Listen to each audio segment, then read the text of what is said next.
এই মিডিয়ার মাধ্যমে খবরে দেখলাম কিছুদিনের আগের একটা ভিডিও, আপনারা হয়তো দেখছেন, যে এক গাজীপুরের এক মহিলা কলেজের একজন প্রফেসর, তিনি বাসের মধ্যে ছাত্রীদেরকে নিয়ে অশ্লীল গান বাজনা বাজাইয়া ছাত্রীদের নিয়ে হাত ধরে ধরে নাচতেছে।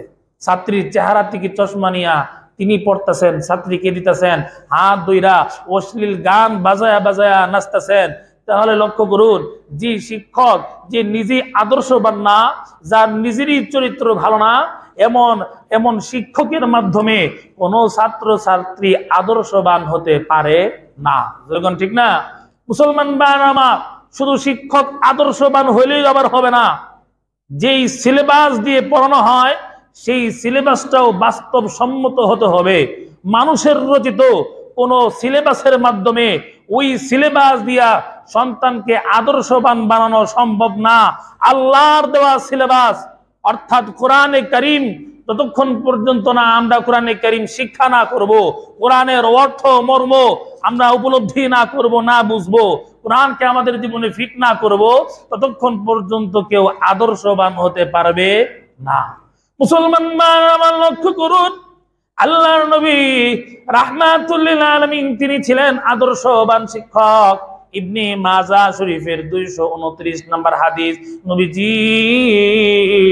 নবীজি বলেন, ইন্নামা বুইস্তু মুআল্লিমান, আমি শিক্ষক হিসাবে প্রেরিত হয়েছি। বলেন সুবহানাল্লাহ। মুসলমান আমার নবী আমার শিক্ষক হিসাবে প্রেরিত হয়েছে।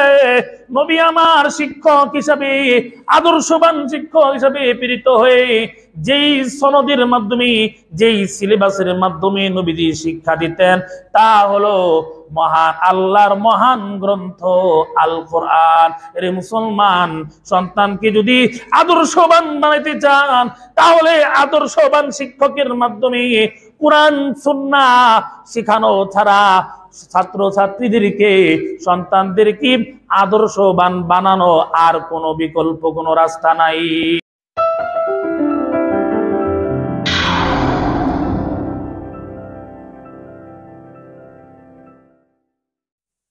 আলহামদুলিল্লাহি নাহমাদুহু ওয়া নাস্তাঈনুহু ওয়া নাস্তাগফিরুহু ওয়া নাউযু বিল্লাহি মিন শুরুরি আনফুসিনা ওয়া মিন সাইয়্যাতি আ'মালিনা। من يهده الله فلا مضل له ومن يضلله فلا هادي له ونشهد أن لا إله إلا الله وحده لا شريك له ونشهد أن سيدنا ومولانا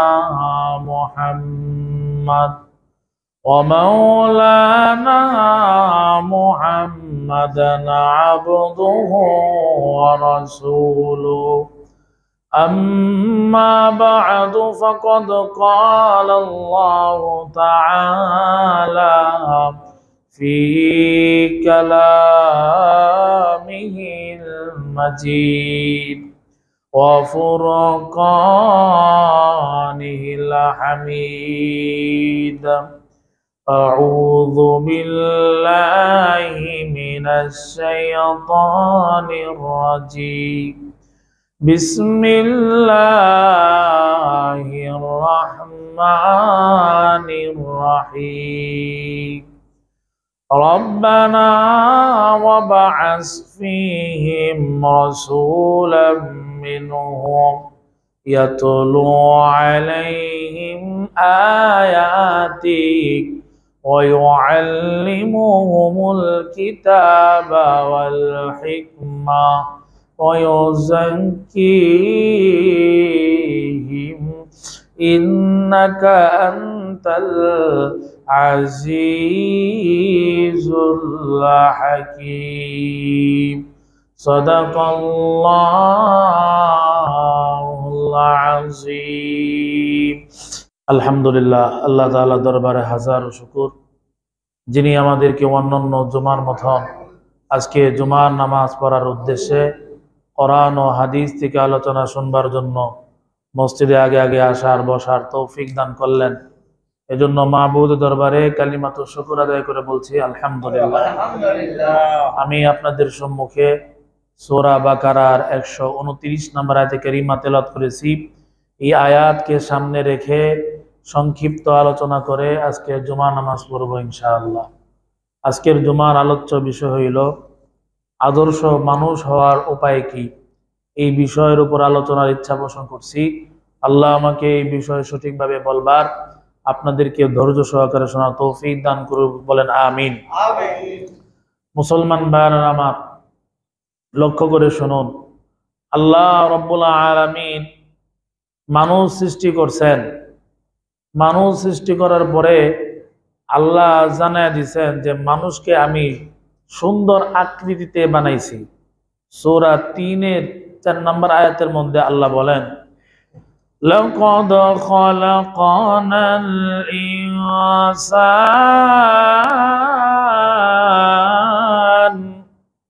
ফি আহসানি তাকওয়িম।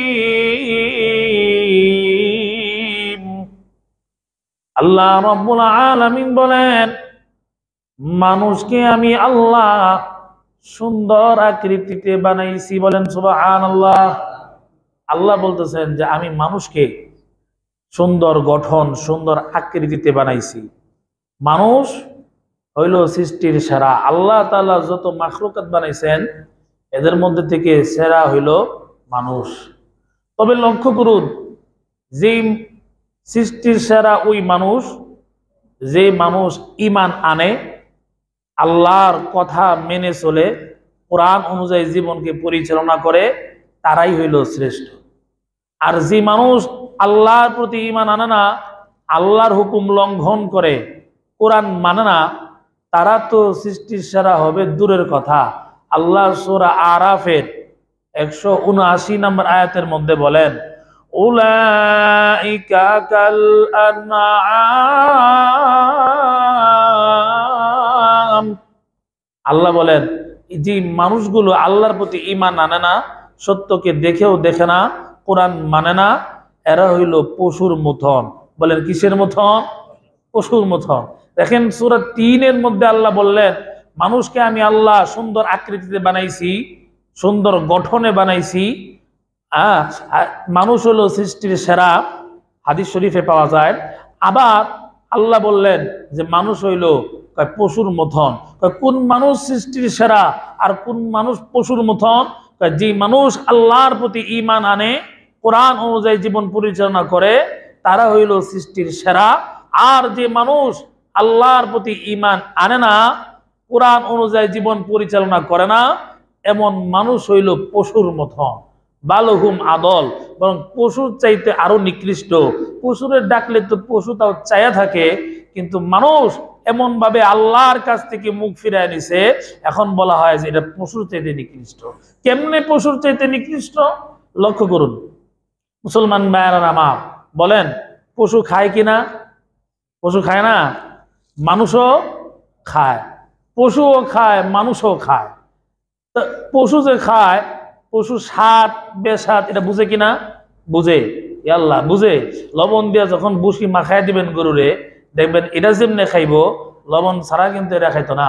তা বোঝা যায় পশুও দেখা যায় স্বাদ বেস্বাদ বুঝে, মানুষও এরকম স্বাদ বেস্বাদ বুঝে। মুসলমান ভাইয়ের আমার, লক্ষ্য করুন, পশুর যেরকম ভাবে হালাল হারাম নাই, পশুর কোনো হালাল হারাম আছে? নাই। যে মানুষ তার খাবারের মধ্যে হালাল হারাম তফাৎ করে না, সুদের খাবার, সুদের টাকার খাবার খায়, ঘুষের টাকার খাবার খায়, অবৈধ কামাই করে সেই টাকার খাবার খায়, এরপরে অন্যের হক নষ্ট করে সেই টাকা উপার্জন করে খাবার খায়, যে মানুষ নিজেও পশুর মতন হালাল হারাম দেখে না, এমন মানুষই তো পশুর চাইতে নিকৃষ্ট। যেরকম ঠিক কিনা? মুসলমান আমার লক্ষ্য করে শুনুন, আল্লাহ রাব্বুল আলামিন মানুষকে বানাইছেন সুন্দর আকৃতিতে, সুন্দর গঠনে। আল্লাহ রাব্বুল আলামিন মানুষকে বানাইছেন, মানুষ তো সুন্দর। হাদিস শরীফের মধ্যে পাওয়া যায় ফেরেশতার চাইতেও মানুষের অনেক দাম। কোন মানুষের এত দাম? যে মানুষটা আল্লাহ ঈমান আনে, যে মানুষটা আল্লাহর হুকুম মেনে নেয়, কোরআন অনুযায়ী নিজের জীবন পরিচালনা করে, ওই মানুষটাই হইল সৃষ্টির সেরা। আর যে মানুষ আল্লাহর প্রতি ঈমান আনে না, আল্লাহর হুকুম লঙ্ঘন করে, কোরআন অনুযায়ী নিজের জীবন পরিচালনা করে না, এমন মানুষ প্রায় পশুর চাইতেও নিকৃষ্ট। বলেন নাউজুবিল্লাহ। মুসলমান ভাইরা আমার, এমন মানুষ, যে মানুষগুলো পশুর চাইতে নিকৃষ্ট, এমন মানুষগুলোকে আল্লাহ রব্বুল আলামিন তাদেরকে সংশোধন করার জন্য, মানুষ যেন আদর্শবান হয়, সেজন্য আল্লাহ রব্বুল আলামিন একজন নবী রসুল প্রেরণ করলেন। আদর্শবান একজন নবী রসুল, আদর্শবান মানুষ, মানুষের মধ্য থেকে এমন একজনকে আল্লাহ প্রেরণ করলেন, যিনি হইল উত্তম মানুষ। মানুষকে আদর্শবান বানাইতে হইলে একজন শিক্ষকের প্রয়োজন। আল্লাহ রব্বুল আলামিন একজন আদর্শবান শিক্ষক আমাদের জন্য প্রেরণ করলেন, তিনি হইলেন মুহাম্মদুর রাসূলুল্লাহ সাল্লাল্লাহু আলাইহি ওয়াসাল্লাম। মুসলমান ভাইরা আমার, লক্ষ্য করে শুনুন, মানুষ যেন আদর্শবান হয়, এই জন্য আল্লাহ রাব্বুল আলামিন আদর্শবান একজন শিক্ষক পাঠাইয়া দিলেন। তিনি হইলেন মুহাম্মাদুর রাসূলুল্লাহ সাল্লাল্লাহু আলাইহি ওয়াসাল্লাম। মুসলমান ভাইরা আমার, লক্ষ্য করে শুনুন, আপনার নবী, আমার নবী, তিনি হইলেন একজন আদর্শবান শিক্ষক। নবীজি এমন ভাবে তিনি সাহাবীদেরকে শিক্ষা দিতেন, যেই সাহাবীদের কোনো দাম ছিল না, নবীর কাছ থেকে শিক্ষা পেয়ে ওই সাহাবীদের এখন দাম অনেক বেড়ে গেছে। বলেন সুবহানাল্লাহ। কাজেই আদর্শবান শিক্ষক যদি হয়, তাহলে আদর্শবান মানুষ হওয়া সম্ভব। জোরে কোন ঠিক না? আর যদি শিক্ষক নিজেই যদি আদর্শবান না হয়, তাহলে এমন শিক্ষকের দ্বারা ছাত্র ছাত্রী আদর্শবান হতে পারে না। যেরকম ঠিক না? এই মিডিয়ার মাধ্যমে খবরে দেখলাম কিছুদিনের আগের একটা ভিডিও, আপনারা হয়তো দেখছেন, যে এক গাজীপুরের এক মহিলা কলেজের একজন প্রফেসর, তিনি বাসের মধ্যে ছাত্রীদেরকে নিয়ে অশ্লীল গান বাজনা বাজাইয়া ছাত্রীদের নিয়ে হাত ধরে ধরে নাচতেছে। ছাত্রীর চেহারা থেকে চশমা নিয়া তিনি পড়তেছেন, ছাত্রীকে দিতেছেন, হাত ধইরা অশ্লীল গান বাজায়া বাজায়া নাচতেছেন। তাহলে লক্ষ্য করুন, যে শিক্ষক, যে নিজে আদর্শবান না, যার নিজেরই চরিত্র ভালো না, এমন শিক্ষকের মাধ্যমে কোনো ছাত্র ছাত্রী আদর্শবান হতে পারে না। যেরকম ঠিক না? মুসলমান ভাইরা আমার, শুধু শিক্ষক আদর্শবান হইলেই আবার হবে না। যেই সিলেবাস দিয়ে পড়ানো হয়, সেই সিলেবাসটাও বাস্তবসম্মত হতে হবে। মানুষের রচিত কোন সিলেবাসের মাধ্যমে ওই সিলেবাস দিয়া সন্তানকে আদর্শবান বানানো সম্ভব না। আল্লাহর দেওয়া সিলেবাস অর্থাৎ কোরআনে কারীম, ততক্ষণ পর্যন্ত না আমরা কোরআনে কারীম শিক্ষা না করব, কোরআনের অর্থ মর্ম আমরা উপলব্ধি না করব, না বুঝবো, কোরআনকে আমাদের জীবনে ফিট না করব, ততক্ষণ পর্যন্ত কেউ আদর্শবান হতে পারবে না। মুসলমান আমার, লক্ষ্য করুন, আল্লাহর নবী রাহমাতুল লিল আলামিন তিনি ছিলেন আদর্শবান শিক্ষক। ইবনে মাজাহ শরীফের 229 নম্বর হাদিস, নবীজি বলেন, ইন্নামা বুইস্তু মুআল্লিমান, আমি শিক্ষক হিসাবে প্রেরিত হয়েছি। বলেন সুবহানাল্লাহ। মুসলমান আমার, নবী আমার শিক্ষক হিসাবে প্রেরিত হয়েছে। নবী আমার শিক্ষক হিসাবে, আদর্শবান শিক্ষক হিসাবে প্রেরিত হয়ে যেই সনদের মাধ্যমে, যেই সিলেবাসের মাধ্যমে নবীজি শিক্ষা দিতেন, তা হলো মহান আল্লাহর মহান গ্রন্থ আল কোরআন। এর মুসলমান, সন্তানকে যদি আদর্শবান বানাইতে চান, তাহলে আদর্শবান শিক্ষকের মাধ্যমে কোরআন সুন্নাহ শিখানো ছাড়া ছাত্র ছাত্রীদেরকে, সন্তানদেরকে আদর্শবান বানানো আর কোনো বিকল্প, কোনো রাস্তা নাই। কোরআন সুন্নাহ শিখানো ছাড়া সন্তানকে আদর্শবান বানানো সম্ভব না। মানুষ যদি কোরআন সুন্নাহ না শিখে, আদর্শবান শিক্ষকের কাছ থেকে কোরআন সুন্নাহ না শিখে, তাহলে ওই মানুষ আদর্শবান মানুষে পরিণত হতে পারবে না। দুনিয়ার মানুষের বানানো সিলেবাস পড়ে কেউ আদর্শবান হতে পারবে না ততক্ষণ পর্যন্ত না আল্লাহর দেওয়া সিলেবাস তথা কোরআনে কারীম না শিখবেন, না উপলব্ধি এর অর্থ মর্ম উপলব্ধি না করবেন, ততক্ষণ পর্যন্ত আল্লাহর দেওয়া কোরআন এর উপরে আমাদের জীবন ফিট না করতে পারবো, ততক্ষণ পর্যন্ত কোনো মানুষ সুরতে মানুষ দেখা যাবে কিন্তু তার জীবনে মানুষের কোনো আলামত থাকবে না, পশুর চাইতে নিকৃষ্ট হবে। পশু যেরকম ভাবে একজনকে দেখলে যেরকম ভাবে আক্রমণ করে, মানুষের মধ্যে কোরআন না থাকার কারণে বা সুন্নাহ না থাকার কারণে পশুর মতো একজন আরেকজনের উপরে ঝাঁপায়া পড়ে, অন্যের হক নষ্ট করে খায়, জুলুম করে খায়, জবরদস্তি করে খাবে। কখন? যখন তার মধ্যে কোরআন না থাকবে, রাসূলের সুন্নাত না থাকবে। যেরকম ঠিকই ঠিক না। মুসলমান আমার লক্ষ্য করুন, ইবনে মাজাহ শরীফের 229 নম্বর হাদিস। এই হাদিস বিস্তারিত হাদিসের মধ্যে পাওয়া যায় আল্লাহর নবী মসজিদ থেকে, আল্লাহর নবী ঘর থেকে মসজিদে আসলেন। মসজিদের মধ্যে দুইটা সমাবেশ হইতেছে। একটা সমাবেশ হইতেছে যে তারা কোরআন তেলাওয়াত করতেছে আর আল্লাহর জিকির করতেছে। একটা সমাবেশ গোল হয়ে সাহাবীরা বসছে, সেখানে কি করতেছে? কোরআন তেলাওয়াত করতেছে, আল্লাহর নামের জিকির করতেছে। আর আরেকটা সমাবেশ, আরেকটা দল সাহাবীরা বসছে, সেখানে শিক্ষা গ্রহণ করতেছেন, কেউ শিক্ষা দিতেছেন, কেউ শিক্ষা নিতেছেন। যেরকম সুবহানাল্লাহ।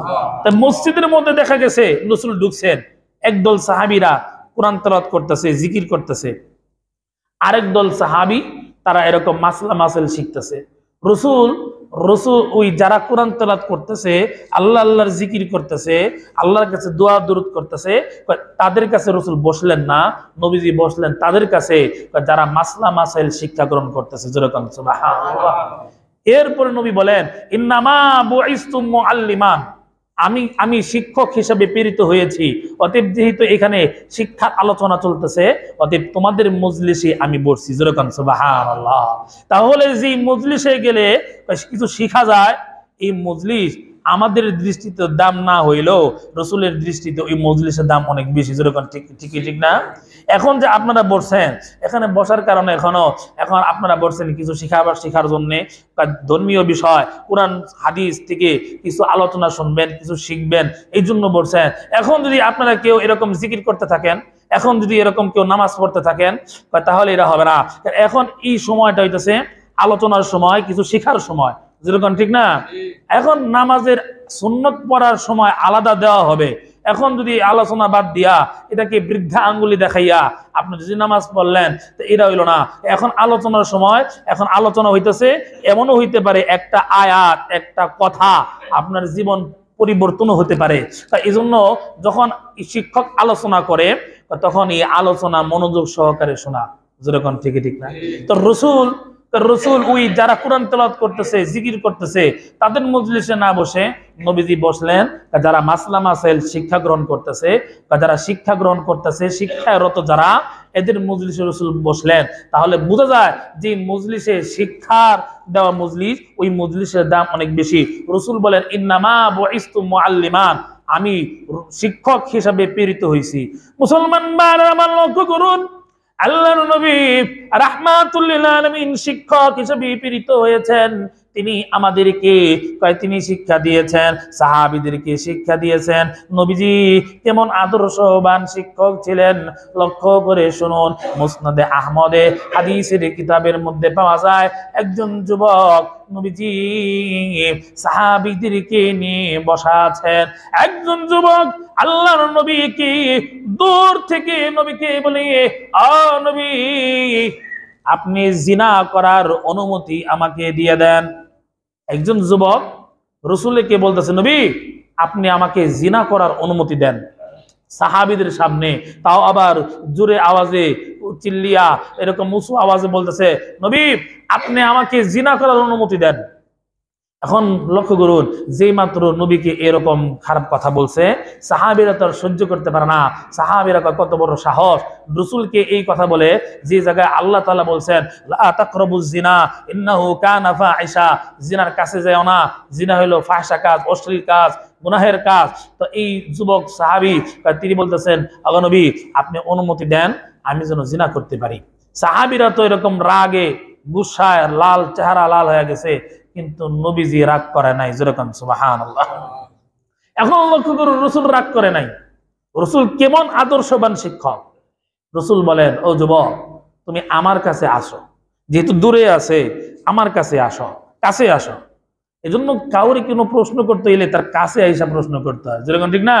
রসুল বলেন তুমি আমার কাছে আসো। এখন যুবক সাহাবি সে কাঁপতাছে, হায় না জানি রসুল কি করে, কি শাস্তি দেয়, বলে তো ফেলাইছি। এখন রসুল বলে আরো কাছে আসো। একবারে রসুল তারকে কাছে আইনা এরপরে এই যুবক সাহাবিকে বলতেছে, আচ্ছা শোনো, তুমি যদি জিনার অনুমতি চাইছ, এখন তোমাকে আমি কিছু প্রশ্ন করি। বলেন। আমার প্রশ্ন হইল, যদি কেউ তোমার মার সাথে জিনা করতে চায়, তুমি অনুমতি দিবা? তখন যুবক সাহাবী বলে, না, আমার মার সাথে কেউ যদি জিনা করে এটা আমি বরদাস্ত করতে পারি না। রসুল বলেন, আচ্ছা ঠিক আছে, তুমি তোমার মার সাথে জিনা করতে দিবা না।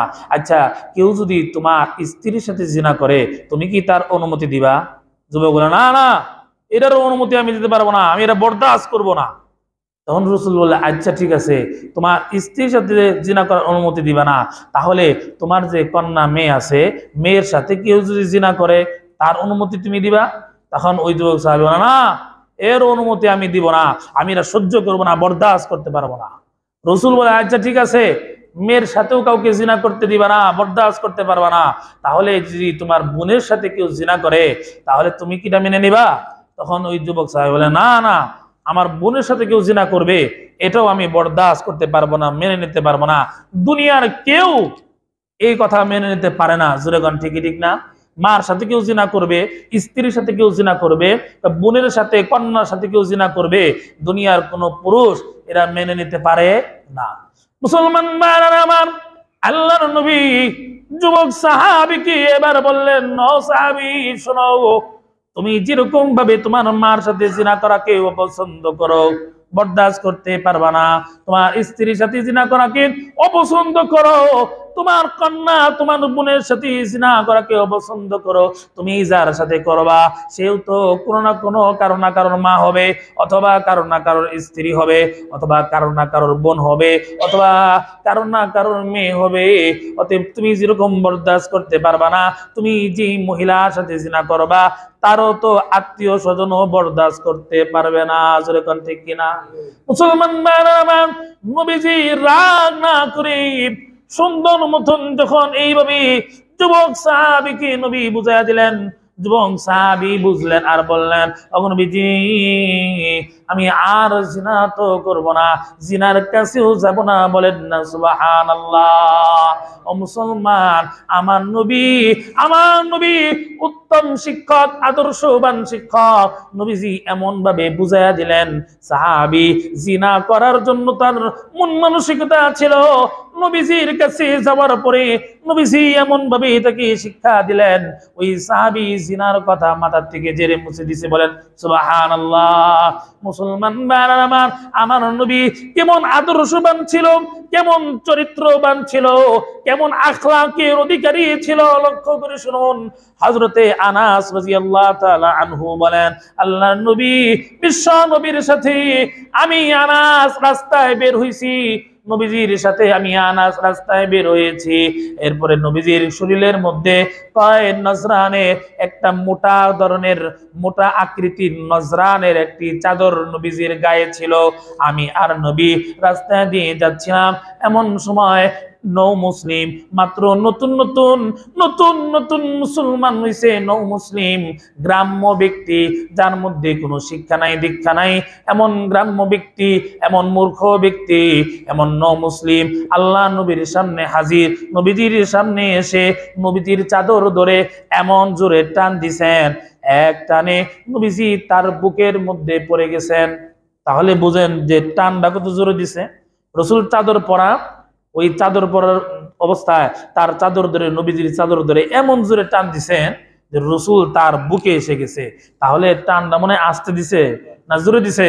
জোরে দিছে। হযরত আনাস রাদিয়াল্লাহু তাআলা বলেন, আমি দেখলাম এই টান এত জোরে হইছে যে এত জোরে টানার দরুন, টানার কারণে রাসূলুল্লাহ সাল্লাল্লাহু আলাইহি সাল্লামের গাড়ের মধ্যে দাগ বসে গেছে। তাহলে টান আস্তে দিছে না জোরে দিছে? আমাদেরকে যদি কেউ এরকম টান দেয়, আমাদের কলার যদি কেউ ধরে, জামা যদি কেউ ধরে, তখন আমরা বসে থাকবো রাগ গুসায়, তখন এমন হইতে পারে যে তারও জামা এরকম টাইনা ছিড়ালা। আমাদের তো খুব রাগ উঠে যাবে, কিন্তু রাসূলুল্লাহ সাল্লাল্লাহু আলাইহি সাল্লাম তিনি রাগ করলেন না, গুসা করলেন না, বরং রাগ গুসা তো করেন নাই।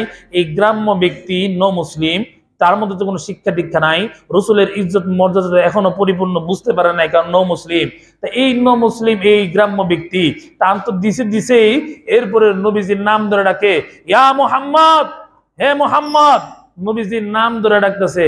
তো নাম ধরে ডাকার কারণে আমাদের নবী রাহমাতুল্লাহ আলামিন, যার মর্যাদা দুনিয়ার সকল মানুষের উপরে, আল্লাহর পরে, এমন মানুষ, এমন নবী, বিশ্ব নবী, তার নাম ধরে ধরে ডাকতেছে আর বলতেছে, মুহাম্মদ, তোমার কাছে যে আল্লাহর দেওয়া যে কিছু সম্পদ আছে, রাষ্ট্রীয় কোষাগারে যে সম্পদ আছে, সেখান থেকে আমাকে কিছু সম্পদ দাও। একজন রাষ্ট্রপ্রধান যিনি, তাকে এরকম ভাবে চাদর ধরে টান দিতেছেন, এরপরে নাম ধরে ডাকতেছেন, এরপরে বলতেছেন তোমার কাছে যে রাষ্ট্রীয় কোষাগারে যে সম্পদ আছে, তার থেকে কিছু আমাকে দাও। এখন আমাদের দেশের শাসক হইলে সাহায্য করবে দূরের কথা, সরকারি ফান্ড থেকে দিবে দূরের কথা, তুই আমার জামা ধরছস, আবার আমার নাম ধরে ডাকছস, যেরকম ঠিক না, রাগ গুসা উঠবে। কিন্তু নবীজি রাগ করলেন না, গুসা করলেন না। এই বেদুইনের এই আচরণ দেখে রাসূলুল্লাহ সুম্মা দহিকা, রাসূল হাসলেন, এরপর সাহাবীদেরকে নির্দেশ দিলেন, ও সাহাবীরা, সরকারি কোষাগার থেকে তোমরা তাকে কিছু দিয়ে দাও। জোরে কোন সুবহানাল্লাহ। মুসলমান ভাইরা আমার, আল্লাহর নবী উত্তম চরিত্রবান ছিলেন, নবীজি উত্তম আদর্শবান শিক্ষক ছিলেন। আল্লাহর নবীর সুন্দর আচরণ দেখে বেঈমান কাফেররা মুসলমান হয়ে যাইতো। বলেন সুবহানাল্লাহ। আল্লাহর নবী উত্তম শিক্ষক, আদর্শবান শিক্ষক ছিলেন। তার আদর্শ দেখে, তার চরিত্র দেখে, তার আখলাক দেখে বেঈমান কাফেররা মুসলমান হয়ে যাইতো। লক্ষ্য করে শুনুন, একদিনের ঘটনা হাদিস শরীফের মধ্যে পাওয়া যায়। নবীজি সাহাবীদেরকে নিয়ে মসজিদ নববীর মধ্যে বসা, এমন সময় একজন ইহুদি, এক ইহুদি নবীজির সামনে, সাহাবীদের সামনে মসজিদের মধ্যে পেশাব করা শুরু করে দিয়েছে। বলেন নাউজুবিল্লাহ। এখন যদি আমাদের মসজিদে এরকম কেউ পেশাব করে, আমাদের রাগ উঠবো না? শুধু রাগ উঠবো তো দূরের কথা, পেশাব করবো তো দূরের কথা। কেউ যদি জুতা রানিয়া মসজিদের মধ্যে রাখে, তখনই আমার মেজাজটা গরম হয়ে যায় যে আল্লাহর ঘরের মর্যাদা বুঝে না, তার জুতার দাম বেড়ে গেছে, আল্লাহর ঘরের মর্যাদা তার কাছে ছোট হয়ে গেছে। জুতার মধ্যে এরকম ধুলা বালু কাদা থাকে, যেরকম ঠিক না, সেই জুতা বাঁচাবার জন্য দেখা যায় এরকম মসজিদের মধ্যে রাখে। লক্ষ্য করুন, এরপরে দেখা যায় পায়ের মধ্যে কাদা থাকে, এরকম পায়ের কাদা যদি টাইসের মধ্যে সাপ পড়ে যায়, তখন কিন্তু মেজাজ গরম হবে। পেশাব করবে দূরের কথা, একটু মসজিদ মানে এই করলেই, মানে ময়লা করলেই, জিলাপি পরে মিষ্টি এগুলো রস ফালালেই মাথা গরম হয়ে যায়। তো এখন তো লক্ষ্য করুন, সাহাবীদের সামনে, নবীর সামনে এরকম মসজিদে পেশাব করা শুরু করে দিছে। তো রাসূল রাগ করেন না, কিন্তু সাহাবীরা তো রাগে, তাদের চেহারা রাগ হয়ে গেছে। হযরত ওমর রাদিয়াল্লাহু তাআলা বলেন, ওগো নবীজি, অনুমতি দেন, ওরা একটা থাপ্পড় দিয়ে আসি। রাসূল বলে, না, তুমি রাগ করো না, বসো, আমি যেহেতু আছি, তুমি রাগ করো না, বসো। হযরত ওমর রাদিয়াল্লাহু তাআলাকে রাসূল থামাইলেন। এরপরে ওই ইহুদি পেশাব করে করে আর চায়া দেখে রাসূল কি বলে, সাহাবীরা কি বলে। যদি মারতে আসে তারা তো পেশাব বন্ধ করে দৌড় দিব, যখন ঠিক না, এই জন্য পেশাব করতেছে আর খেয়াল করতেছে রাসূল কি বলে, সাহাবীরা কি বলে। যে মাত্র পেশাব শেষ, রাসূল সাহাবী ওই ইহুদি লোকটাকে ডেকে বলতেছে, ও ইহুদি লোক, আসো এখানে। তা আমাদের এই মসজিদ, এরা ইবাদতের জায়গা। এখন তোমাদের ইবাদতের জায়গা যদি কেউ পেশাব করে, তোমার কেমন লাগবো? ইহুদি লোকটা বলে, মেজাজ গরম হয়ে যাইব। তখন নবীজি বলেন, তা আমাদের ইবাদতের জায়গাতে তুমি পেশাব করলা, আমাদেরও কষ্ট লাগতেছে। যাক, আজকে যেহেতু করেই ফেলছ, ভবিষ্যতে এমন আর করো না, আমি নবী নিজে এই পেশাব পরিষ্কার করব। রাসূল সাহাবীদেরকে বললেন, যাও পানি নিয়ে আসো।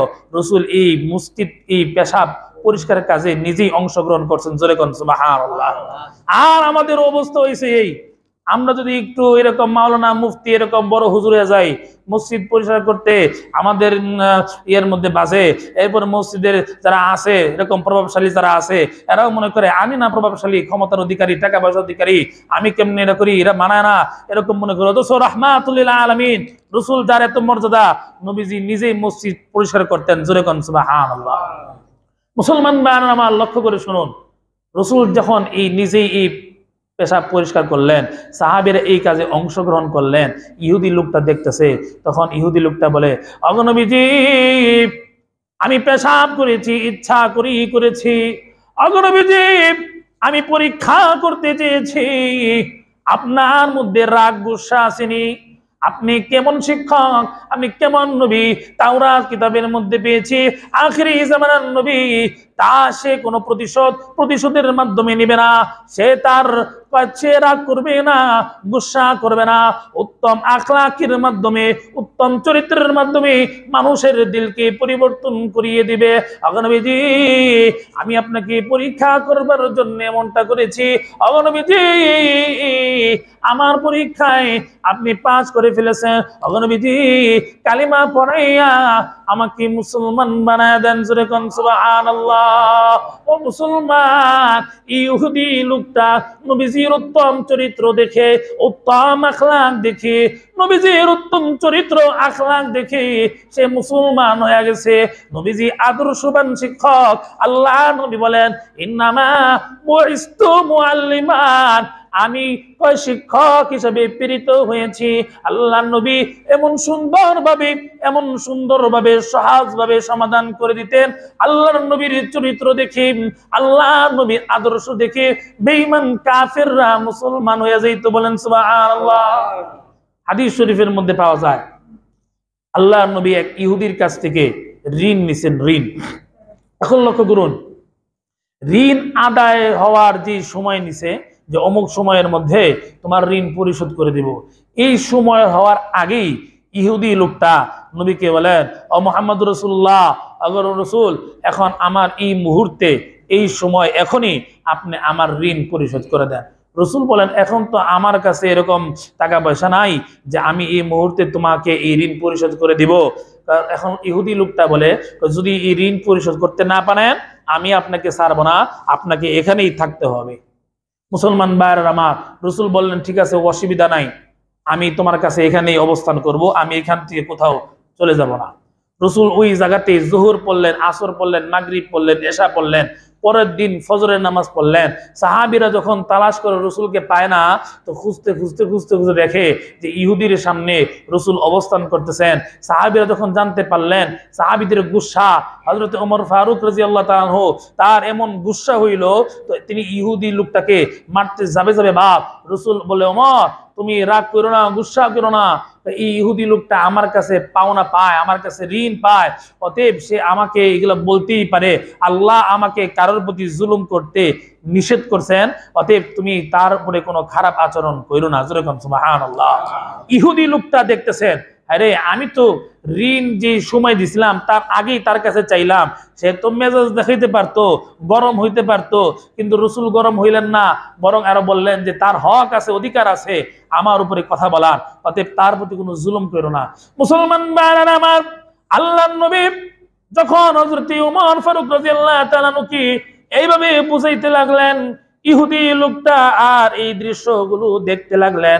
আর ইহুদি লোকটা বললেন, ও নবীজি, আমি আপনাকে পরীক্ষা করতে চেয়েছি, তাওরাত কিতাবে যা কিছু লেখা আছে সব কিছু আপনার সাথে মিলে যায়, শুধুমাত্র এই একটা গুণ আমি মিলাইতে চেয়েছি, তা হলো আখিরি জামানার পয়গাম্বরে কোনো রাগ থাকবে না, কোনো গুসা থাকবে না। ও নবীজি, এই জিনিসটা পরীক্ষা করতে চেয়েছি, আমি বুঝে ফেলছি আপনি যে মুহাম্মদুর রাসূলুল্লাহ, আপনি যে আল্লাহর পাঠানো পয়গাম্বর, এতে কোনো সন্দেহ নাই। আশহাদু আল্লা ইলাহা ইল্লাল্লাহ ওয়া আশহাদু আন্নাকা রাসূলুল্লাহ, আমি সাক্ষ্য দিচ্ছি আল্লাহ ছাড়া কোনো মাবুদ নাই, আপনি আল্লাহর রাসূল, এই কথা আমি সাক্ষ্য দিচ্ছি। বলেন সুবহানাল্লাহ।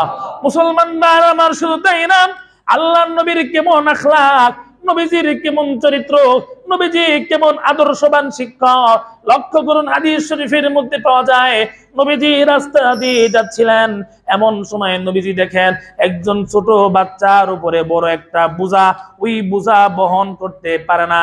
নবীজি ইহুদি বাচ্চাকে বলে, ও যুবক, তুমি এত বড় বোঝা তো তুমি বহন করতে পারতেছো না, তোমার এই মাথার বোঝাটা আমার কাছে দাও, আমি নবী তোমার এই বোঝাটা বাড়িতে পৌঁছায় দেব। বলেন সুবহানাল্লাহ।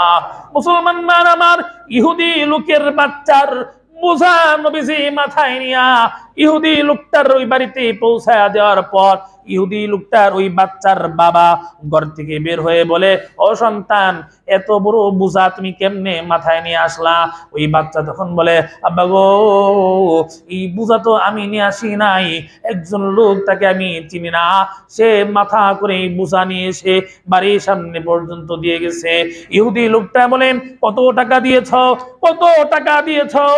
ইহুদি লোকটার বাচ্চা বলে, আব্বা না না, তিনি কোনো টাকা নেয় নাই, কোনো পয়সা নেয় নাই। ইহুদি লোকটা বলে, হায়, এই সময়ে টাকা ছাড়া পয়সা ছাড়া কে এরকম উপকার করবে? এমন কোন মানুষ তো মক্কা মদিনায় নাই, স্বার্থ ছাড়া যে কোনো কাজ করবে, কে এমন কাজ করছে?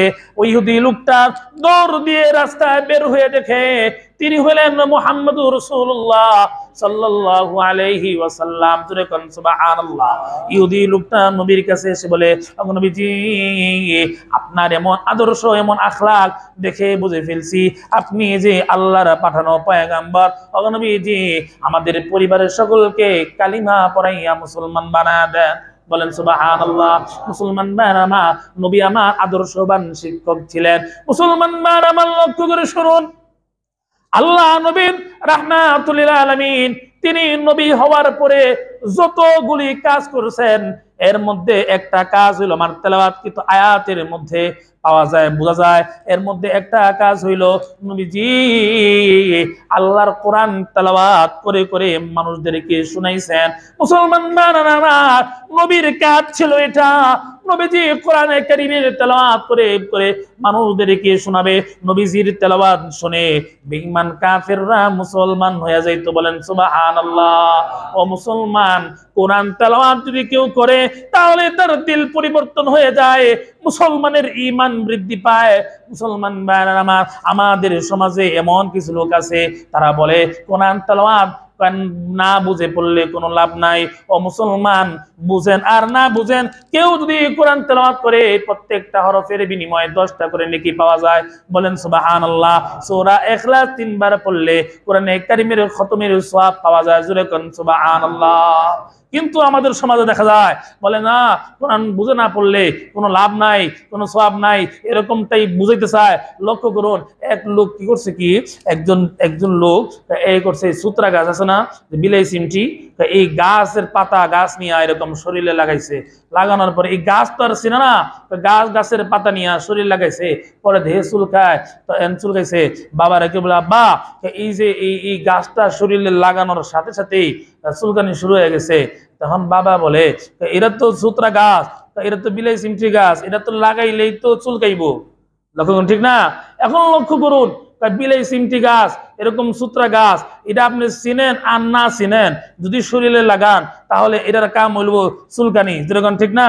এখন লক্ষ্য করুন, ঠিক তেমনি ভাবে কোরআনের অর্থ বুঝেন আর না বুঝেন, পড়া মাত্রই তার আমলনামায় সওয়াব যাবে। যেরকম সুবহানাল্লাহ।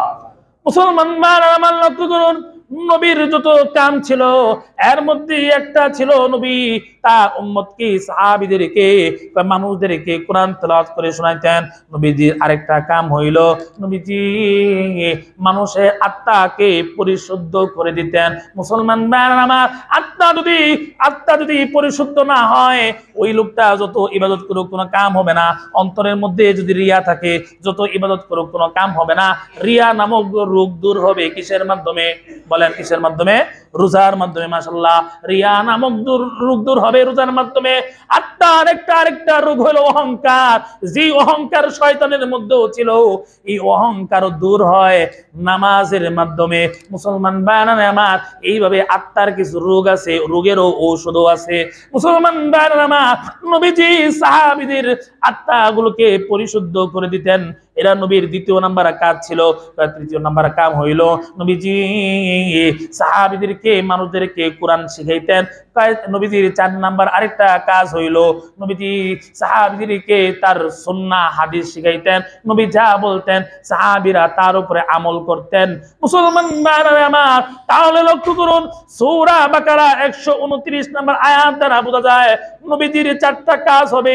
ইব্রাহিম নবী আল্লাহর কাছে দোয়া করছে, আল্লাহ শ্রেষ্ঠ নবী মুহাম্মদ রাসূলুল্লাহকে তুমি পাঠাইবা, যার কাজ হবে প্রধানত চারটা। এক নাম্বার কোরআন তেলাওয়াত করে করে শোনাবে, দুই নাম্বার মানুষের আত্মাকে পরিশুদ্ধ করে দিবে, কোরআন শিখাবে, হাদিস শিখাবে। মুসলমান ভাইরা আমার, নবীজি জীবনে তার জীবনে নবীজি তাই করছেন। ও মুসলমান ভাইরা আমার, আমরা যদি আদর্শবান মানুষ হতে চাই তাহলে আদর্শবান শিক্ষকের প্রয়োজন হবে।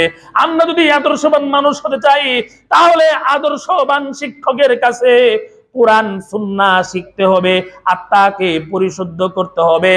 আর যদি না করেন, আদর্শবান শিক্ষকের কাছে ছেলে মেয়েকে না পড়ান, তাহলে ছেলে মেয়ে আদর্শবান মানুষ হতে পারবে না। যেরকম ঠিক না? বা শিক্ষকের যার কাছে পড়াবেন ওই শিক্ষকও আদর্শবান হইতে হইব। গাজীপুরে মহিলা কলেজের ওই প্রফেসরের মতন ছাত্রীদের কিনা নাচানাচি করলে এমন শিক্ষকের মাধ্যমে সন্তান আদর্শবান হতে পারে না। যেরকম ঠিক না? সন্তান যদি আদর্শবান বানাইতে চান, আদর্শবান শিক্ষকের কাছে কোরআন সুন্নাহ শিখাতে হবে, এরপরে আত্মাকে পরিশুদ্ধ করতে হবে, তাহলে আমরা আদর্শবান মানুষ হতে পারবো। আর না হয় দেখা যাবে মানুষের সুরতে আসি, কিন্তু আমাদের সিরাতে মানে আমাদের কর্মজীবনে দেখা যাবে পশুর চাইতেও আমরা নিকৃষ্ট হয়ে যাব। এজন্য কোরআন সুন্নাহ শিক্ষা ছাড়া বিকল্প আর কোনো রাস্তা নাই। আদর্শবান মানুষ হইতে হইলে নিজের কলব আত্মাকে পরিশুদ্ধ করতে হবে। আদর্শবান মানুষ হইতে হইলে কোরআন সুন্নাহ শিখতে হবে। এই জন্য আসুন আমরা কোরআন সুন্নাহ শিখি, আমাদের সন্তানদেরকেও কোরআন সুন্নাহ শিখাই। আল্লাহ রাব্বুল আলামিন আমাদেরকে বুঝবার তৌফিক দান করুক, আমিন। আমা আলাইনা ইল্লাল বালাগ। 4 রাকাত কিবলা জমা নামাজ পড়ে নি এখন।